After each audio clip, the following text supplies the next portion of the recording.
Aujourd'hui, je te présente une nouvelle planche de la gamme de vagues du automne 2026 avec un tout nouveau shape, l'Ultra Grip. Et pour moi, c'est simple, c'est la meilleure planche que j'ai jamais ridée.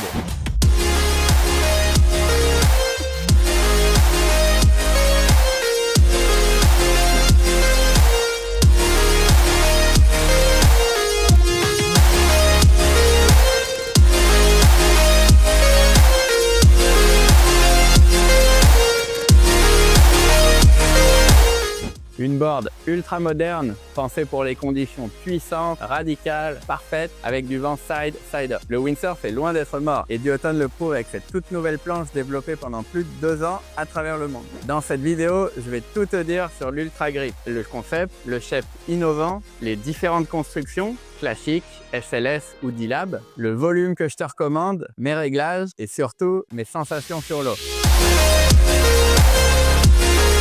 Alors si tu veux comprendre ce qui fait la différence sur ce nouveau shape de l'Ultra Grip, reste bien jusqu'au bout de la vidéo. Et enfin, avant de commencer, si toi aussi t'aimes les sports de glitch, comme le windsurf, le wingfoil ou encore le surffoil, pense à t'abonner à ma chaîne pour être sûr de ne pas rater les prochaines vidéos. Très régulièrement des super clips d'action, mais aussi des tutos, des destinations à découvrir et aussi, comme ici, donc des présentations de matos. C'est parti pour la présentation de l'Ultra Grip.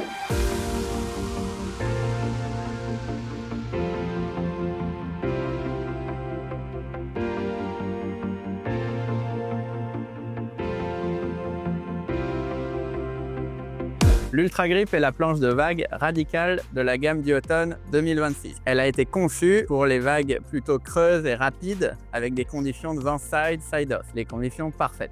Dans la gamme, elle complète la nouvelle Grip qui, elle, est plus conçue pour des conditions européennes avec du vent onshore, side-on et des vagues un peu moins creuses. Ce qui change le plus avec les anciennes planches, donc on a un shape qui est beaucoup plus compact, à la fois plus court mais aussi plus large, un pont plus plat, un rocker segmenté et des ailerons qui sont plus petits que d'habitude. Résultat, on a une planche hyper maniable mais qui reste aussi super facile.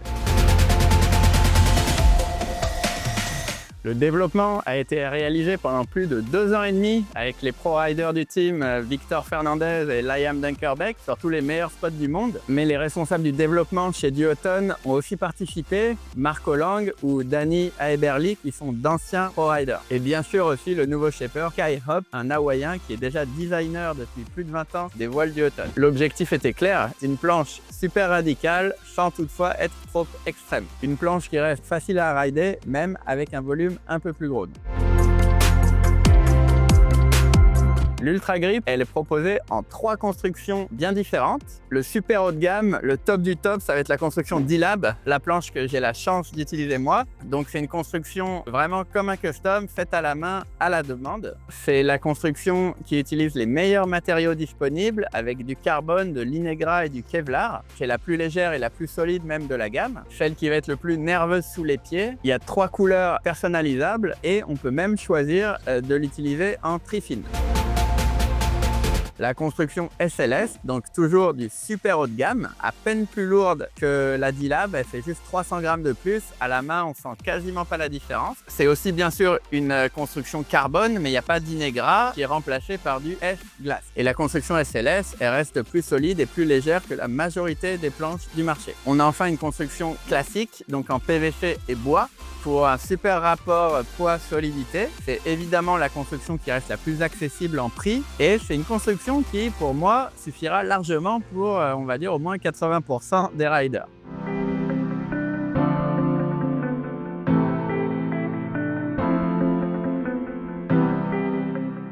Donc les tailles disponibles. En construction classique, on a les 3 principales tailles, à savoir la 82, la 88 ou la 94. En HLS, en plus, on rajoute une 69, une 76 et une 106 litres. Et en D-Lab, comme elles sont faites à la demande, il y a également la possibilité d'avoir des planches toutes petites, notamment pour les kids, en 53 ou 61 litres. Avec l'Ultra Grip, donc on a plus de largeur que sur la moyenne des planches de ce type, qui va donner vraiment plus de stabilité, notamment en conditions de non-planning, en float and ride, pour pâcher les mousses par exemple, pour virer et prendre les vagues. Du fait que la planche soit aussi relativement courte, on retrouve un outline très courbé avec à la fois un nose et un tail assez étroit. Et tout ça, ça va nous donner plus de maniabilité et surtout la sensation d'utiliser une planche environ 5 litres plus petite.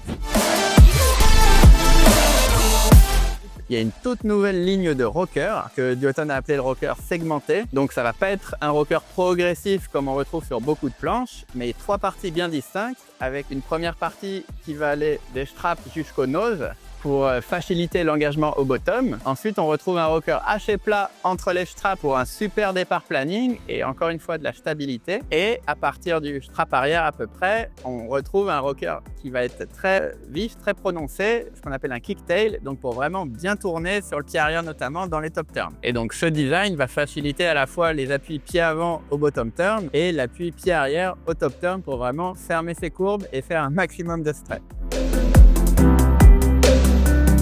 Il y a aussi eu un gros travail au niveau des rails. Ils vont être un peu plus pincés au niveau du pied de mât et du tail. On remarque qu'ils ne sont pas non plus trop fins parce que ça peut avoir tendance à trop rentrer dans l'eau, à couler un peu et à nous faire perdre de la vitesse. Donc ces rails, ils permettent vraiment de bien conserver sa vitesse dans les courbes. Et enfin aussi, donc on constate vraiment sur cette planche que le pont est particulièrement plat et ça permet vraiment d'avoir plus de stabilité. C'est plus facile aussi même pour les virements de bord et tout le temps quand on est en condition de non planning. Et mine de rien, ça arrive assez régulièrement quand on navigue dans les vagues. Et ça, le fait d'avoir ce pont plat, ça donne beaucoup de confort. Donc évidemment, il y a eu un gros travail sur la carène aussi, où là, bon, c'est peut-être un peu plus classique, mais on retrouve un double concave en V sur la partie avant, qui va donner du confort et de la stabilité, et ce double concave qui se termine en simple concave sur l'arrière pour favoriser la vitesse et donner du contrôle.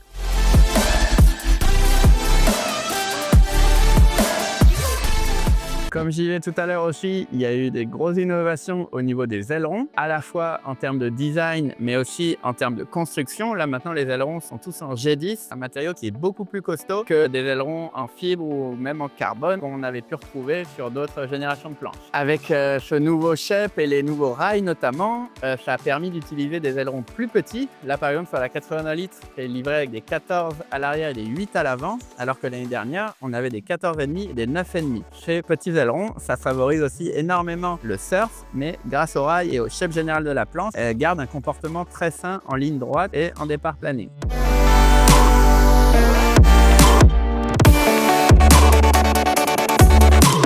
On constate aussi que les boîtiers des ailerons sont tout petits, donc ça c'est tout simplement parce qu'on essaye de garder un maximum de poids et le développement de la planche a bien été fait et donc Duotone a déterminé le meilleur emplacement pour les ailerons et il y a une toute petite plage de réglage, il n'y a pas à se prendre la tête à chercher indéfiniment son réglage. Et d'ailleurs c'est pareil pour le pied de mât qui est tout petit parce que l'emplacement du pied de mât il est vraiment au meilleur endroit déterminé par les développeurs de la planche, par les pro riders, c'est là que la planche fonctionnera le mieux. Au niveau des accessoires, les pads ou des straps, il n'y a pas grand chose à dire, c'est vraiment nickel. Les pads ils sont super confortables, assez épais, ils ont aussi beaucoup d'accroches, ça je trouve que c'est important. Et puis les straps ils sont assez légers et grâce aux doubles inserts dans chaque strap, ils restent très rigides et surtout ça permet qu'ils ne vrillent pas.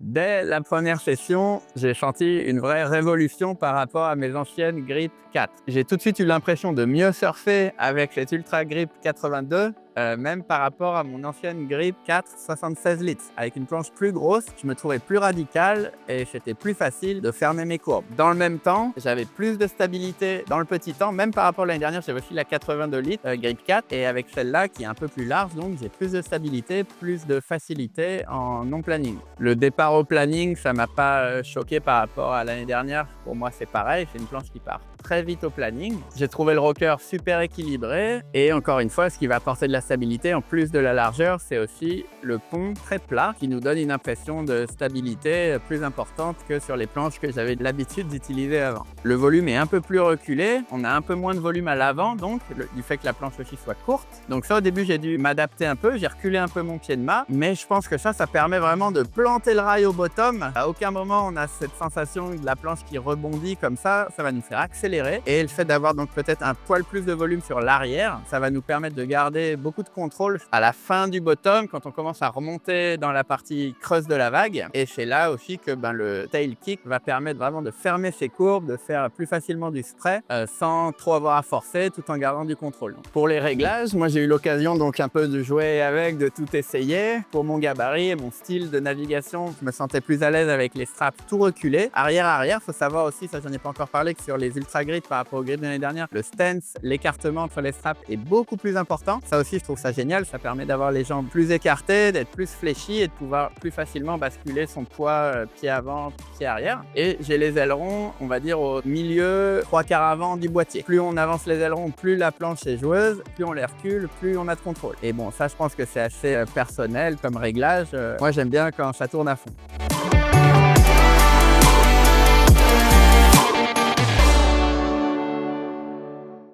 Et donc, si je devais la comparer à la Grip 4, la planche de vague de l'année dernière, qui était déjà vraiment une super planche, attention, je dirais que celle-là est peut-être un poil moins rapide en vitesse pure, en ligne droite, mais par contre, on gagne quand même vraiment en maniabilité au surf, frontside notamment, dans des vagues creuses, des vagues rapides. C'est plus facile de fermer ses courbes et d'aller où on veut avec du contrôle avec l'Ultra Grip.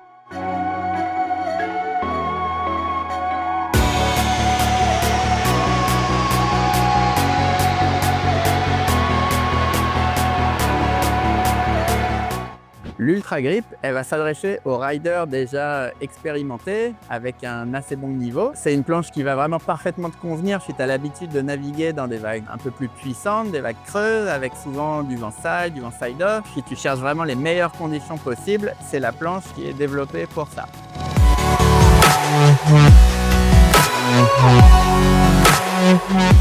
Aujourd'hui, c'est sûr que malheureusement, comme beaucoup de choses, le prix des planches a fortement augmenté, mais dans le même temps, la plage d'utilisation a aussi vraiment augmenté et maintenant, on peut quasiment tout faire avec une seule planche. Ça, c'est quand même assez génial. La construction aussi, elle a beaucoup progressé, ça c'est impressionnant. Et donc, c'est des planches que tu vas pouvoir garder vraiment plus longtemps, toujours en bon état, en bonne condition, même si tu sautes beaucoup, si tu voyages ou quoi. C'est vraiment super costaud comme planche. Pour le volume, si tu cherches une planche unique, une planche à tout faire, je te conseillerais de choisir un volume qui soit jusqu'à plus 10 litres par rapport à ton poids. Donc si tu fais 80 kg par exemple, tu peux partir sur la 82 litres, 88 litres si tu veux quelque chose de plus polyvalent, voire jusqu'à la 94 si tu veux un peu plus de confort ou si tu as l'habitude de naviguer vraiment dans des conditions light. Ces nouvelles planches, elles ont cette particularité de paraître un peu plus petites sous les pieds et donc tout en restant stable, un peu plus large, un peu plus volumineuse, elles vont rester super maniables. Moi je fais 74 kg et donc la planche que j'avais à Maury, c'était celle-là, la 82 litres et c'était vraiment parfait pour les conditions de là-bas, à savoir que j'étais souvent en 4-7 en planant à moitié. Et ici au Brésil aussi, j'ai amené que la 82 où là j'ai des conditions un peu plus variées, de side-on à side-off. J'ai navigué en 5 mètres ou même en 4-2 toilé et ça passait toujours très bien avec cette 82 litres. Voilà pour cette présentation complète de la nouvelle Duotone Ultra Grip, une planche radicale, moderne, hyper maniable, mais qui reste étonnamment très facile, avec une super grande plage d'utilisation. Il y a encore certainement plein de choses à dire sur cette planche, donc n'hésite pas dans les commentaires à me poser toutes les questions qui te passent par la tête, je répondrai à tout le monde. Et surtout, essaye d'aller tester la planche si tu en as l'occasion. Duotone organise très souvent des Demo Days en partenariat avec les principaux surf shops. Il y a aussi plein de shops qui ont des planches test où tu peux leur demander d'essayer les planches. Et il y a aussi pas mal de riders, de leaders d'opinion un peu partout en France que tu pourras retrouver sur les spots et qui se feront un plaisir de te faire essayer leur matériel. En tout cas, merci d'avoir regardé la vidéo jusqu'au bout. Pense bien à t'abonner pour pas rater les prochaines vidéos qui arrivent, toujours autour du vent et des vagues. D'ici là, bon ride et à bientôt sur l'eau.